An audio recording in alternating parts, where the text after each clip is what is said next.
dans votre émission Mon avocat conseil, l'émission lors de laquelle on évoque, et vous le savez, bien des difficultés, des problématiques, mais surtout, et vous êtes là pour ça, des solutions.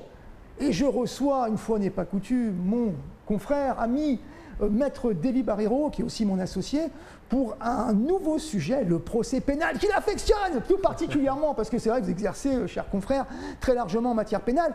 Alors c'est vrai que les gens en matière pénale, on sait à peu près ce que c'est, on se dit voilà, il y a un délit, quelque chose qui n'est pas bien, on passe en correctionnel, en police, bon, aux assises éventuellement, mais ce n'est pas le sujet du jour quand même, n'exagérons rien.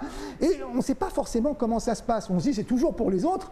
Mais c'est vrai que le monde est tellement judiciarisé, on peut se retrouver facilement pour des raisons très diverses et variées, en matière économique, en matière sociale ou autre, dans le cadre pénal, alors qu'on n'a pas forcément été préparé à cela. C'est des choses faisables, sans forcément être un voyou. C'est vrai que les règles sont quand même assez importantes. On n'est pas censé les ignorer, et parfois on peut effectivement enfreindre certaines de celles-ci, et donc c'est normal qu'on puisse passer devant une juridiction, mais on ne sait pas forcément comment ça se passe. Alors, question pratique. Pas pour tout le monde, c'est sûr que tout le monde n'est pas intéressé par le procès pénal, c'est que pour les autres, n'est-ce pas? Mais c'est bien quand même de savoir comment ça se passe. Comment ça fonctionne, comment ça se passe, le procès pénal? Eh bien, bonjour à tous. Aujourd'hui, c'est une thématique un petit peu différente. On va envisager une immersion, finalement, dans une salle d'audience. C'est beau, j'adore. Voilà, pour que chacun puisse savoir un petit peu comment ça se passe. Il y a déjà 12 avocats, ça commence bien. Exactement. Qui sont les acteurs aussi un petit peu du procès pénal. Alors, un procès pénal, il va débuter par une convocation. C'est-à-dire que vous allez recevoir un papier officiel, généralement à l'initiative du ministère public, qui a justement cette possibilité de déclencher l'action publique, c'est-à-dire de convoquer les personnes, parce que le procureur de la République estime que vous avez commis une infraction et que vous devez vous en expliquer devant la juridiction. On reçoit un papier, alors par huissier de justice, par un policier, eh bien, par la poste. Mais en fait, le code de procédure pénale envisage maintes et maintes formes de convocation en justice. Alors on va en citer la plus courante, la convocation par officier de police judiciaire. C'est très courant. L'acronyme c'est COPJ, voilà, dans lequel vous allez être par exemple entendu, le gendarme va vous appeler et dire voilà, je vous remets votre convocation et vous signez en bas, parce qu'il y a des délais. Et puis il faut bien regarder, parce qu'il y a quand même une date. Effectivement, il faut bien regarder. Et puis dans cette convocation, en fait, parce qu'une convocation en justice, c'est pas n'importe quel acte, c'est le premier acte qui va vous permettre de vous défendre. Parce qu'il doit être précisé dans la convocation en justice, déjà la date, l'heure, le lieu du tribunal et également les faits que l'on vous reproche et sa temporalité, c'est-à-dire de telle période à telle période. Parce qu'une infraction pénale est toujours encadrée dans le temps. Alors, une fois qu'on a cette convocation, bon, très bien, c'est une première chose. On va bien sûr voir un, voire deux avocats, parce qu'on veut être bien défendu, c'est normal. Mais on se dit, ok, bon, même si je fais confiance à mon ou mes avocats, je voudrais bien savoir comment ça se passe. Donc, je vais arriver dans la salle d'audience jusqu'à là, je sais à peu près où c'est. J'ai su aller regarder sur Internet où ça se situait. Dans les séries. N'est-ce pas? Voilà. Et donc, j'arrive devant ce fameux tribunal et voilà, comment ça se passe? Eh bien, en fait, vous allez vous remarquerez que c'est très orchestré en fait dans un tribunal. Moi, je dis toujours que c'est une arène judiciaire. Et c'est d'ailleurs très protocolaire. C'est-à-dire que la première des choses, vous savez, quand le magistrat va arriver, alors soit c'est un magistrat seul. C'est pas votre honneur, hein, c'est ça. C'est pas votre honneur. Je le précise, c'est Monsieur le Président. Alors, Monsieur le Président, effectivement. Alors il vient seul. S'il vient seul, c'est ce qu'on appelle une session à juge unique. S'il vient accompagné de deux autres magistrats qu'on va appeler les assesseurs, ce sera une session en collégialité. Et donc en fait, et c'est important ça, cette différence? Oui, c'est différent parce qu'en fait la session en juge unique, c'est pour des délits qui sembleraient un petit peu plus simples ou dont la peine ne semble pas excessive, alors que la collégialité, ce sont trois magistrats qui vont délibérer, prendre un petit peu plus de temps et qui vont se positionner sur des affaires, comme vous le dites, plus complexes. Et des fois des peines un peu plus importantes. Exactement. Donc le président ou la présidente se lève, vous devez vous lever, alors c'est pour ça que c'est un petit peu protocolaire.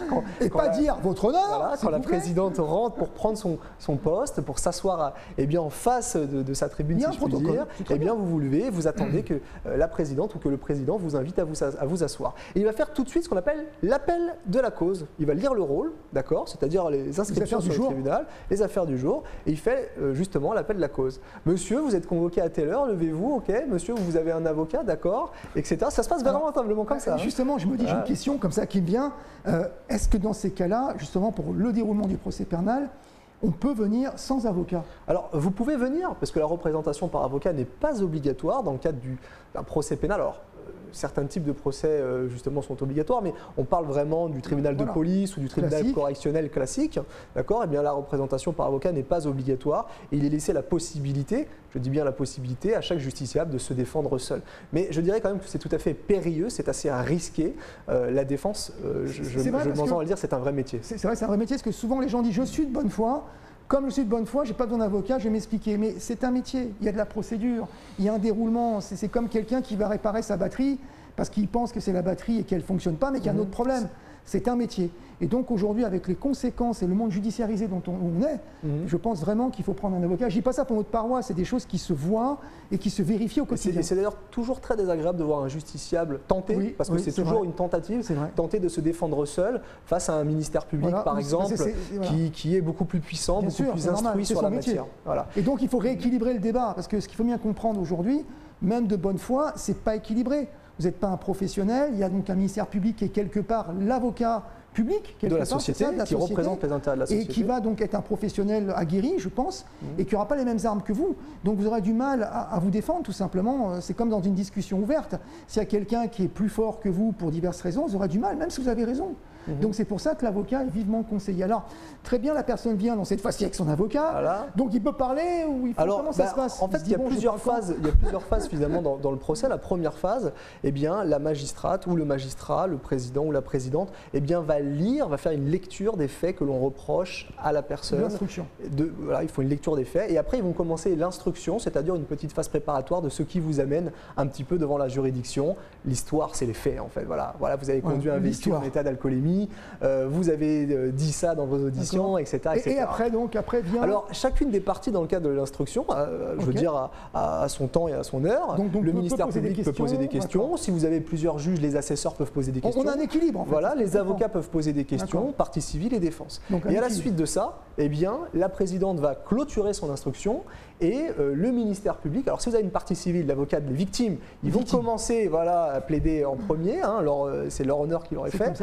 Et puis après, vous avez le procureur de la République qui va lui faire ses réquisitions. On ne parle pas de plaidoirie, on parle de réquisition, d'accord? Et il va venir qualifier l'infraction, probablement, dans la majorité des cas, et puis demander une peine.